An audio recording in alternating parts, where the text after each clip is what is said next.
Hello everyone, welcome to my vlog. I hope you all are doing well guys. So let's learn English together.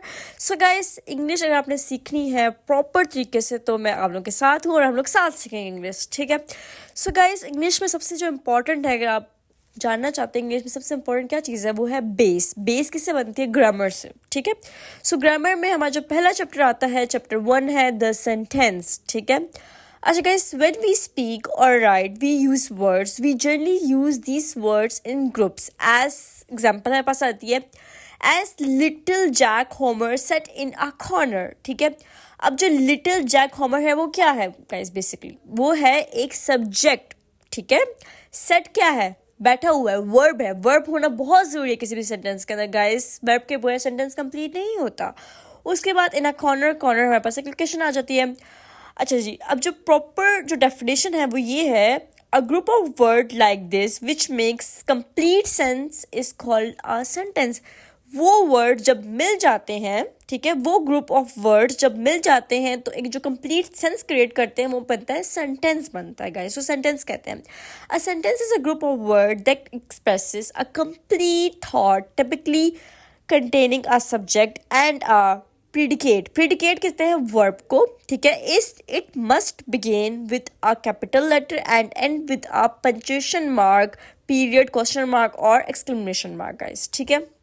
अच्छा, अब एक sentence में क्या क्या होना ज़रूरी है? बस सब्जेक्ट होना ज़रूरी है, बहुत इंपॉर्टेंट है. उसके बाद हमारे पास वर्ब होना ज़रूरी है. वर्ब के बगैर सेंटेंस कंप्लीट नहीं होता. और जो सेंटेंस का पहला लेटर होता है वो हमेशा कैपिटल होता है और जिसका एंड होता है, एंड पे जो है वो पंक्चुएशन मार्क लगता है. सो गाइस, पंक्चुएशन मार्क के अंदर हमारे पास आता है पीरियड, क्वेश्चन मार्क या एक्सक्लेमेशन मार्क आता है, ठीक है गाइस? सो एग्जाम्पल क्या है सेंटेंस के? हमारे पास आती हैं तीन इंपॉर्टेंट एग्जाम्पल है. सिंपल सेंटेंस है, कंपाउंड सेंटेंस है या कॉम्प्लेक्स सेंटेंस है गाइस. सो सिंपल सेंटेंस क्या होता है गाइस? द डॉग बार्क्ड, ठीक है? सब्जेक्ट इसमें क्या है? द डॉग सब्जेक्ट है. और प्रेडिकेट क्या है? प्रेडिकेट होता है बेसिकली वर्ब. तो बार्क जो है वो वर्ब है, एक्शन, ठीक है? कंपाउंड सेंटेंस क्या होता है? कंपाउंड सेंटेंस आता है I wanted to go for a walk but it started raining, ठीक है? अच्छा जी, अब जो है ये दो क्लॉसेस मिल रहे हैं गाइस. टू इंडिपेंडेंट, दोनों इंडिपेंडेंट हैं, ठीक है? एक दूसरे पर डिपेंड नहीं करते. I wanted to go for a walk, ये भी इंडिपेंडेंट है, अलग है, इसका प्रॉपर एक सेंस बनता है. बट इट स्टार्टेड रेनिंग, ये भी इसका भी प्रॉपर एक सेंटेंस है. स्टार्टेड रेनिंग भी एक सेंटेंस है. जब दो इंडिपेंडेंट क्लॉजेस आपस में मिल जाते हैं और बीच में कंजक्शन आता है, बट कंजक्शन है जो दोनों को आपस में मिला रहा है दोनों क्लॉजेस को, ठीक है? तो हमारे पास कंपाउंड सेंटेंस बनता है. कंपाउंड सेंटेंस में आपका दो इंडिपेंडेंट क्लॉजेस के जो कोई कंजक्शन मिलाता है, जिसमें बट आ सकता है या फिर एंड आ सकता है, हाउएवर आ सकता है. कोई भी कंजक्शन वर्ड, जब कोई भी कंजक्शन बीच में आ जाता है दो क्लॉजेस के दरमियान जो कि इंडिपेंडेंट क्लॉजेस होते हैं, तो कंपाउंड सेंटेंस बनता है. अच्छा, थर्ड में बस आता है complex sentence. Although it was raining we decided to go for a walk. अच्छा जी, अब कम्प्लेक्स सेंटेंसेस कौन से होते हैं गाइस? कम्प्लेक्स सेंटेंसेस वो होते हैं जब इंडिपेंडेंट क्लॉज, ठीक है, we decide to go for a walk क्या है? ये एक इंडिपेंडेंट क्लॉज है. We decided to go for a walk जो है वो क्या है? इंडिपेंडेंट क्लॉज है गाइस, ठीक है? और डिपेंडेंट क्या है? ऑल दो इट वॉज रेनिंग, ठीक है, ये क्या है? डिपेंडेंट है, क्लॉज है, ठीक है, जो कि डिपेंड कर रहा है. तो क्या होगा? ये कॉम्प्लेक्स सेंटेंस बन जाएगा. इसमें एक इंडिपेंडेंट क्लॉज आ जाएगा, दूसरा डिपेंडेंट क्लॉज आ जाएगा गाइस, ठीक है? तो ये दोनों क्या बन जाएंगे? कॉम्प्लेक्स सेंटेंस बन जाएगा, ठीक है? जो है डिपेंडेंट क्लॉज क्या होता है? मैंने डिपेंडेंट तो आप लोगों को बता दिया, वो जिसका कोई मायने बनता हो, ठीक है, इसका कोई मीनिंग हो, ठीक है, इससे कोई सेंस बनती हो, वो इंडिपेंडेंट होता है. अब डिपेंडेंट क्या होता है? डिपेंडेंट वो होता है इसका कोई मायने नहीं होता, जो सेंसलेस है. ऑल दो इट वॉज रेनिंग, ठीक है, सिर्फ यही लिखा हुआ है. इस क्लॉज के अंदर क्या है गाइस? इस क्लॉज के अंदर जो है ना तो प्रॉपर सब्जेक्ट, इसमें सिर्फ एक वर्ब है. सो गाइस, जब एक इंडिपेंडेंट क्लॉज हो और जब एक डिपेंडेंट क्लॉज हो, ठीक है, तो क्या बन जाता है? कॉम्प्लेक्स सेंटेंस बन जाता है. इन summary a sentence expresses a complete idea and include a subject and a verb, ठीक है गाइस? उसके बाद हमारे पास नेक्स्ट आता है kind of sentences. Kind of sentences are of 4 kinds, ठीक है? 4 काइंड के सेंटेंसेस होते हैं गाइस, जो कि हम लोग देखेंगे कौन कौन से होते हैं. दोज विच मेक स्टेटमेंट्स और assertions, ठीक है? As Humpty Dumpty sat on a wall, ये प्रॉपर स्टेटमेंट और इसमें assertion भी है. दोस सेकंड में आता है those which ask question as where do you live, तुम कहाँ रहते हो, एक सवाल है जो सवालिया होते हैं। तो तीसरा हमारे पास आता है those which express commands request और entreaties as be quiet, have mercy upon us। ये वो सेंटेंसेस हैं जो कोई कमांड या कोई रिक्वेस्ट या कोई entreaties जो है प्रेजेंट कर रहे होंगे। क्या बनता है हमारे पास थर्ड फॉर्म है, ठीक है। इसमें कमांड आ जाता है या फिर रिक्वेस्ट आ जाती है। उसके बाद फोर्थ फॉर्म आती है those which express strong feeling as how cold the night is, ठीक है, कितनी ठंडी रात है। इसमें क्या आ गया गाइस, ये क्या स्ट्रॉन्ग फीलिंग को एक्सप्रेस करते हैं। ये 3 टाइप्स होती हैं, ठीक है। अच्छा, अब इन टाइप्स को हम लोग आगे जो एक्सप्लेनेशन की पढ़ते हैं, ठीक है। A sentence that makes a statement or assertion is called a declarative or assertive sentence, ठीक है। A sentence that asks a question is called interrogative sentence. A sentence that expresses a command or an entreaty is called as imperative sentence. A sentence that expresses a strong feeling is called exclamatory sentence. अच्छा guys, अब जो जो assertive है या declarative sentences है guys, इसमें कोई clarity होती है, proper sentence होता है, ठीक है। इसके अलावा जो सेंटेंस है इंटरोगेटिव, इसमें सवाल यस होते हैं, क्वेश्चन मार्क आता है, where do you live, what's your name, anything like that. अच्छा, अब जो सेंटेंस में कोई कमांड होती है उसको बोलते हैं इम्पेरेटिव सेंटेंस, ठीक है। और जिसके अंदर कोई फीलिंग होती है जैसे कि हुर्रे, वाओ, ठीक है, तो ऐसे कोई भी सेंटेंसेस वो क्या होंगे हमारे पास एक्सक्लेमेटरी सेंटेंसेस होंगे, ठीक है। एक्सक्लेमेशन मार्क आता है, ठीक, जो कि आप फोर्थ पे देख सकते हैं। उसके बाद उसके ऊपर फुल स्टॉप है जो थर्ड पे है। उसके बाद क्वेश्चन मार्क है जो आप सेकंड पे देख सकते हैं। सो गाइस, पंक्चुएशन मार्क्स जो है बहुत इंपॉर्टेंट रोल प्ले करते हैं। उससे पता चलता है सेंटेंस की टाइप कौन सी है।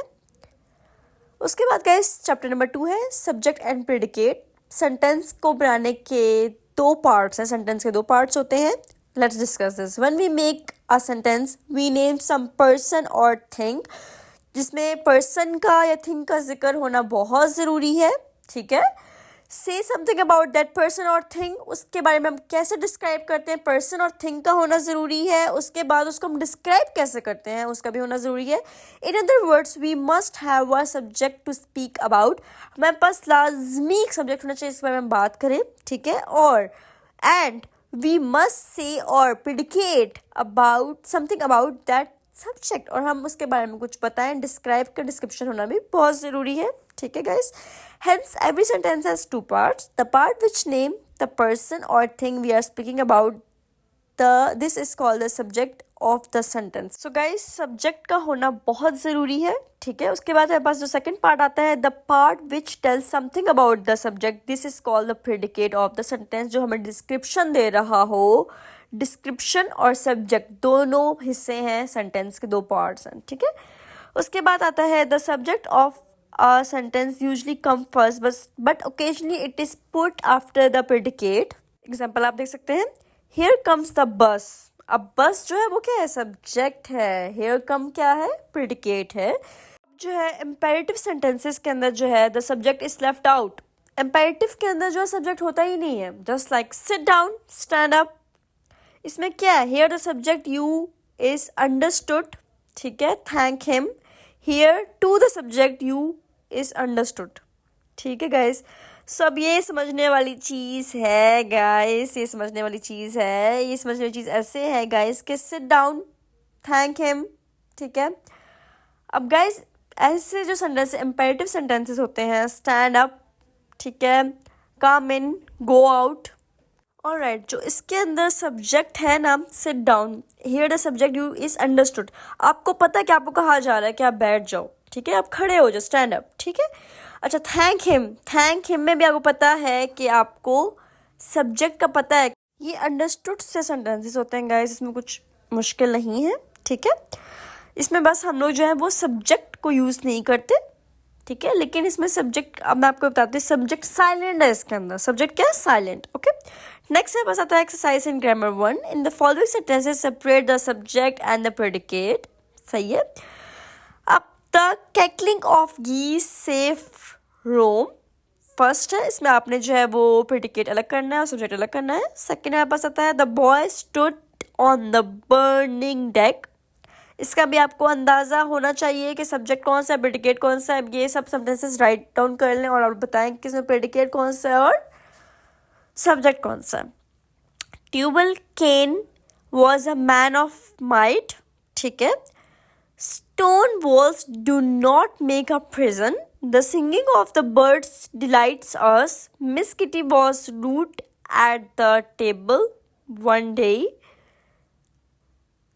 He has a good memory. Bad habits grow unconsciously. The earth revolves around the sun. Nature is the best physician, guys. So you have to decide कि इसमें subject कौन सा है और predicate कौन सा है. So guys, let's see the answer. आपने कैसे आंसर सही दिए गलत दिए, ठीक है. चेक कर लें. The cackling of geese. The cackling of geese क्या है? Subject है guys. और सेफ रोम. ठीक है. अच्छा गाइस, केकलिंग ऑफ गीस क्या है? इसमें गीस है बस सब्जेक्ट आ गया है और केकलिंग. ठीक है. और सेफ रोम क्या है? बस प्रेडिकेट है. सेफ है बस क्या एक्शन है बस, उसमें प्रेडिकेट में आ जाएगा. द बॉय सब्जेक्ट है. Stood on the burning deck predicate आ गया है बस. ट्यूबल केन क्या सब्जेक्ट है? Was a man of might. अच्छा, अब हमने दोबारा भी बात की थी कि डिस्क्रिप्शन होना, बंदा होना और उसकी डिस्क्रिप्शन होना पर्सन और उसकी डिस्क्रिप्शन होना ज़रूरी है. Was a man of might. ठीक है. ये उसकी डिस्क्रिप्शन है ट्यूबल केन की. स्टोन वॉल्स क्या है? सब्जेक्ट है. डू नॉट मेक प्रिजन ये उसकी क्या है? डिस्क्रिप्शन है. ठीक है. और इसमें वर्ब भी आ गया है बस. The singing of the birds. अब सिंगिंग भी एक मेरे ख्याल से तो गाइस देखा जाए तो वर्ब है, लेकिन जब ये आ गया है उसके साथ नेमिंग वर्ड के साथ आ गया है तो बस ये भी सब्जेक्ट में आ जाएगा. और डिलाइट अस क्या आ जाएगा? प्रेडिकेट आ जाएगा. Miss Kitty subject once again. Was rude at the table one day. Predicate verb में आ जाएगा बस, प्रेडिकेट में आ जाएगा. Okay. He subject has a good memory. predicate. Okay. Bad habit subject once again. Grow unconsciously. Predicate. The earth subject revolves around the sun. Predicate. Nature subject is the best physician. Predicate. So guys, किसी भी अब is the best physician क्या है? physician भी क्या आप लोग दिमाग में सोचें क्या है ये? बेस्ट फिजिशियन है, उसकी क्वालिटी है. नेचर की क्वालिटी क्या है? सब्जेक्ट नेचर है, उसकी क्वालिटी क्या कि वो क्या है? बेस्ट फिजिशियन है. ये उसका एक डिस्क्रिप्शन है. किसी भी चीज़ की डिस्क्रिप्शन होना, किसी का रूड होना या किसी का अच्छा होना या किसी की क्वालिटी या कोई डिस्क्राइब किसी भी चीज़ की डिस्क्रिप्शन वो बस प्रेडिकेट में आ जाती है. और वो जो चीज़ है जिसके बारे में जिक्र हो रहा है, जिसके बाद चल रही है, वो क्या है? बस सब्जेक्ट है guys. So that's all from my side. So guys, कोई भी आप लोगों को, ये तो हमारा फर्स्ट लेक्चर था आज का. इसमें मैं सेंटेंस को सीखा. सबसे पहले इंग्लिश सीखने के लिए ग्रामर का आना बहुत इंपॉर्टेंट है गाइस. सो अगर आप लोगों को कोई भी और सवाल है, कोई भी चीज़ आप लोग जानना चाहते हैं, कोई भी टॉपिक है जो आप लोग को मुश्किल लग रहा है इंग्लिश के अंदर, तो आप लोग मुझे मेंशन कर सकते हैं कमेंट बॉक्स के अंदर और आप लोग मुझे बता सकते हैं कि इसमें हमें डिफ़िकल्टी है. सो गाइस, हम लोग उसको डिस्कस करेंगे साथ साथ. और इसके अलावा गाइस, सबसे इम्पॉर्टेंट चीज़ ये है कि आप लोगों ने अपनी ग्रामर को स्ट्रॉन्ग करना है. लेक्चर नंबर 2 कल अपलोड करूँगी मैं, और जिसके अंदर आप लोगों को और इजी तरीके से समझाऊंगी. मैं कोशिश करूँगी कि मैं और इजी तरीके से समझाऊँ और मुझे बता भी सकते हैं कि आप ये चेंजेस करें, तो उस तरह से मैं चेंजेस करूँगी. और आज के लेक्चर के लिहाज से कोई आप लोगों का क्वेश्चन है या कोई भी मुश्किल है या कुछ भी है, वो आप मुझे कमेंट बॉक्स में बता सकते हैं. सो गाइस, लाइक करना, सब्सक्राइब करना ना भूलिएगा. ठीक है. और वीडियो को ज़्यादा से ज़्यादा शेयर करें. Thank you everyone.